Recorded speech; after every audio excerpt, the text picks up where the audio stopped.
Don't be a garbage human being. Don't surrender your pet. You've heard me say this before.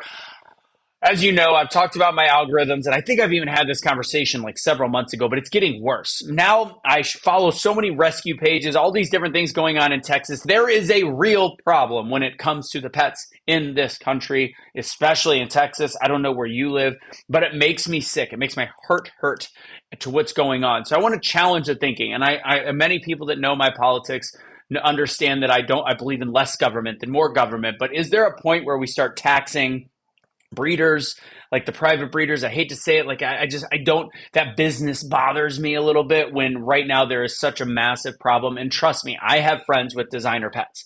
I am not saying you should throw your dog out the window. Absolutely not. Love that pet. Like that is the family member. But the idea is for your next pet or the pet you're looking for right now, or the addition to the family, or if you even have room. There are so many animals out there that are, and I hate to say homeless, because honestly, sometimes I'd rather a pet be roaming in a whatever trailer park where some people feed him on occasion and stays out of the road. Like, honestly, I'd rather that than the people that have had a pet for a year, 2 years, 5 years, just dropping their pet off the side because they can't take care of them anymore, or surrendering them at a shelter where they've only got a couple days to live. And anybody that says no kill shelters, that's not what they mean. They mean they don't kill them there. They transport it to a no-kill shelter. So please understand that.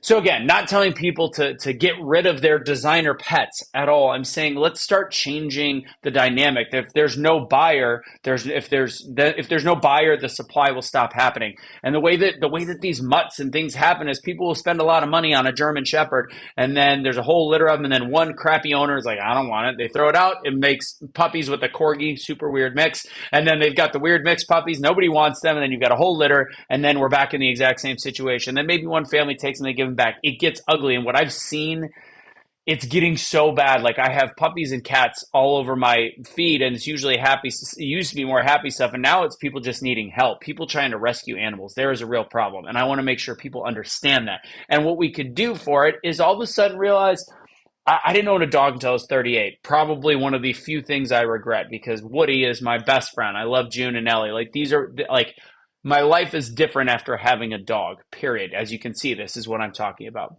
So I implore you and I challenge you to change your thinking. The other way to think about this is another thing I've seen. There was a situation that happened in Dallas, but I think it was because it was a poor shelter. It was a crappy shelter. But this is happening where people will legitimately lose their pet and they're looking for it.